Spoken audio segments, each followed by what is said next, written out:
I just watched the first couple of episodes of Pony Life. Step 1. Have fun. That's it. That's the only step. I feel that the pacing here is at breakneck speed, and I seriously needed some time to just calm and take a deep breath and just let my mind slowly try to work through some of the details. Oh my goodness, this is just on overdrive. I've seen shows that feel like they have to go, go, go all the time, and this is pretty close to the fastest paced show I've ever seen. Whoa-wee. I'm sure there's quite a few out there that I've never heard of that are probably quicker than this, but my goodness, I had a hard time being able to just take a moment, take a breath, calm, and think. Whoo-wee.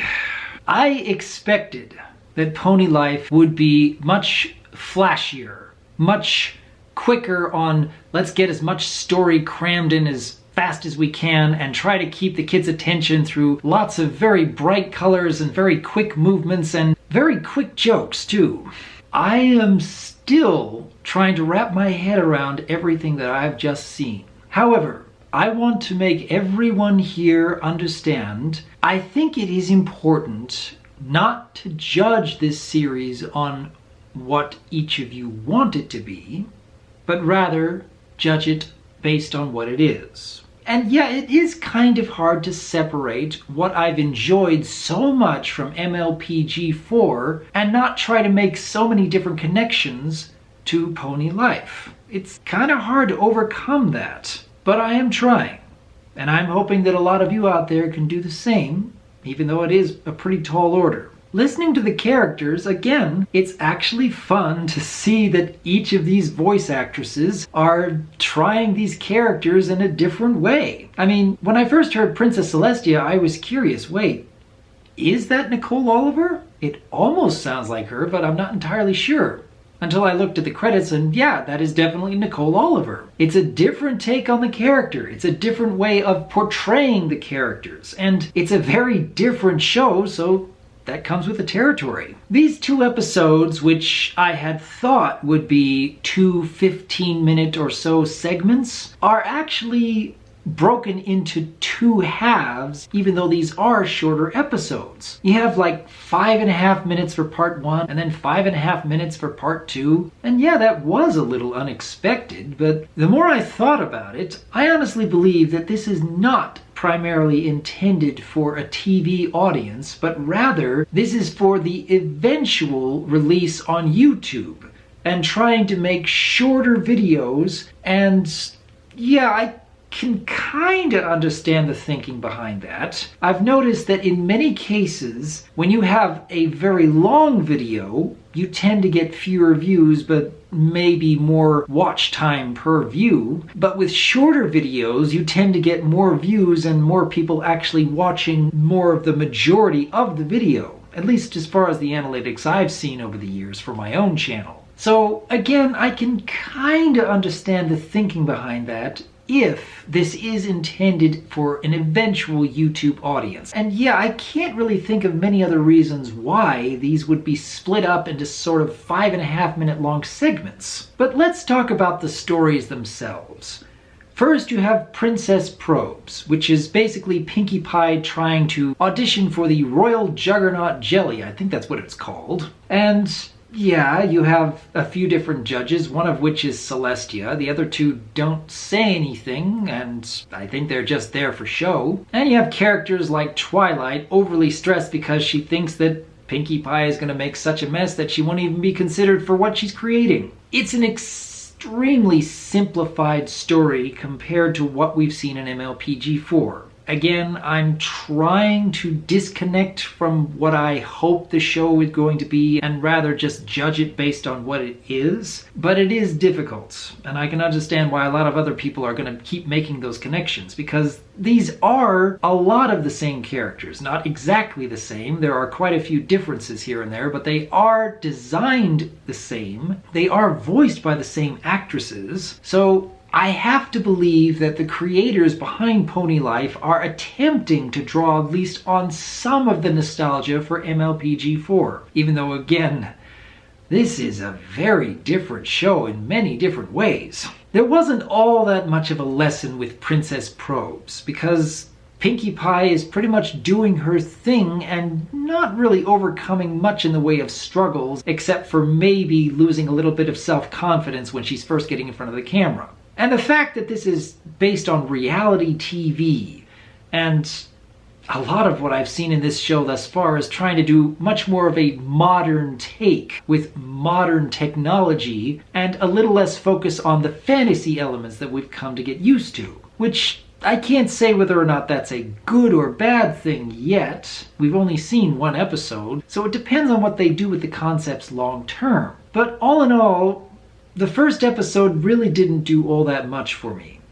We had a couple of fourth wall breaks from Applejack. We had a couple of moments where Rarity was getting overly dramatic and getting onto her fainting couch, but there wasn't a whole lot that we could really focus on. In fact, the lesson that, hey, we should support Pinkie because this is something that she's passionate about, even if we have a hard time believing that she's really capable of doing what we expect is going to happen, kind of reminds me of another episode from MLPG4 where I kind of had to question the intent of the writing here. However, the second episode, Best of the Worst, actually had a little more going for it. And it's all based around this new character. I think she's called Dishwater Slog. And he's trying to entice Rainbow into a competition of being the absolute worst, the greatest failure that you could possibly be, in a few different ways. And yeah, it's kind of an interesting take on Rainbow's character, that because she can't turn down a competition, that even though it goes against so many of her own instincts, she has to give it her all on being the worst anyways. That has some interesting possibilities. And yeah, there were a few moments where Rainbow is trying to be completely emotionless, and you have characters like Fluttershy, for whatever reason, shrinking and giving the puppy eyes begging for a hug. Yeah, that kind of gave me a chuckle, until she ended it with "nice." And I'm like, okay, that's a little weird. Come to think of it, there was another moment where Fluttershy suddenly turned giant and tried to guilt trip Dishwater Slog for being a jerk. And again, weird, but okay. I kind of like the idea of what they were presenting with Dishwater Slog, though. He was trying to entice others to come down to his level so that he can feel superior. And yeah, the overwhelming number of real-world applications for someone like this, especially on the internet, oh my goodness. I think that is kind of a good lesson to teach to little kids. I think it's good for them to realize, you know what? It's okay if you try to tell me that, well, you are a failure at something. It's not that important to feel like everyone approves of what you do all the time. It's kind of important for you to feel confident in your own talents, your own passions, your own abilities, even if there are people out there who care more about making themselves feel superior and want to bring you down as a result. It's an interesting dynamic that they were building up here.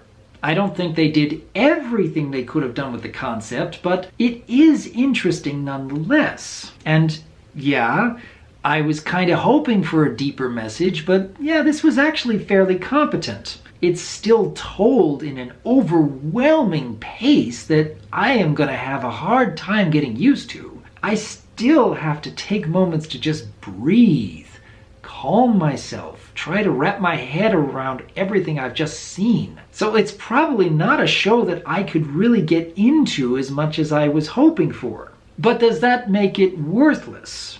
I don't believe so. Does that make it bad, not worth watching? I'm going back and forth on that. This is only the first couple of episodes, which have been broken into 4 different parts. It will take some time getting used to. It will take some time to figure out, okay, what is the long-term goal behind Pony Life? What is it that the creators are really hoping for beyond the obvious of selling toys? It's obvious that the creators really want to draw upon the nostalgia for MLPG4, but thus far it doesn't feel like they're giving the same amount of effort and passion in order to create a quality product like what we've seen in MLPG4. As I mentioned in a previous video, the backgrounds seem very minimalistic. It's much more focused on look at how detailed the characters here are. Look at how colorful they are. Look at how quickly they're moving and outlandish the expressions. The characters themselves seem much simpler than what we've been used to in MLPG4. And I doubt there's going to be a whole lot more depth based on what we've seen thus far. But I could be surprised. I'm not really a fan of reality TV, so seeing Pinkie Pie audition for this royal jelly juggernaut was not something that really appealed to me. But on the other hand, the best of the worst, presenting this dishwater slog character who, yeah, you could find a ton of real-life examples, especially on the internet, of people who want to feel superior for really not doing all that much and trying to bring others down to their level. I can think of so many different ways that a little kid can look at this kind of lesson and realize for themselves maybe it's not all that important that everyone I know approves of everything I do. And it's okay for me to feel confident in my own talents and my own passions. At least to an extent. You can always take things to one far extreme or the other. But I think it's a fair way of teaching a lesson here. All in all, though, I'm still having a hard time wrapping my head around what I've just seen here. It's very breakneck on the pace, and man, I'm trying to keep up with it, and I'm trying to remember all the little details. There was this one moment where they were talking about telepathy potions, and okay, that's an interesting concept. What are they going to do with it long term? But again, I don't really know what to think yet. I am still waiting to see multiple episodes to form much more of an opinion. First impressions tell me that this may not be a show that I would enjoy long term, but it still had a few elements which, okay, that's got some potential. I wonder what they're going to do with it. I really don't know yet. So let's wait and see what happens in the future of this series. In the meantime, though, what did you think of this first couple of episodes of Pony Life that have been split into 4 parts and feel like they have to go all the time in order to keep the audience's attention? What are your impressions of the characters, the stories, the lessons they're trying to teach to the kids? I would very much like to hear your thoughts in the comments below. Because as always, I am Dr. Wolf, and I look forward to hearing from you.